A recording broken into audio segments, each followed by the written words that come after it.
सस्नेह नमस्कार. आजच्या सादरीकरण या विशेष उपक्रमामध्ये मी एक स्वरचित गझल सादर करत आहे आणि म्हटलं आहे की गोड बोलूनी काम साधते मग शब्दांना धार नको.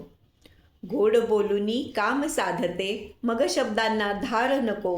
स्पष्ट बोलणे बरे वाटते पाठीवरती वार नको. पुढचा शेर बघा की नको कधी उपकार कुणाचे कष्ट मिळावे हातांना. नको कधी उपकार कुणाचे कष्ट मिळावे हातांना.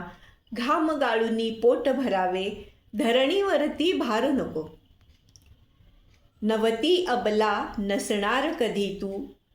नवती अबला नसणार कधी स्त्रोत खरा तू ऊर्जेचा. नवती अबला नसणार कधी स्त्रोत खरा तू ऊर्जेचा. सक्षम बन अन दे टक्कर मग केविलवाणी नार नको. पुढचा शेर आहे की उपेक्षितांच्या भावभावना समजून घ्याव्या जगताना. उपेक्षितांच्या भावभावना समजून घ्याव्या जगताना. खुली कवाडे असोत कायम.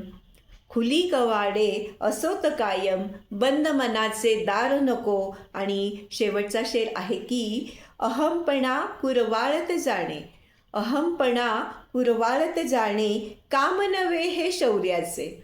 अहमपणा कुरवाळत जाणे काम नव्हे हे शौर्याचे. स्तुती कितीही गोड वाटली लाड मनाचे फार नको.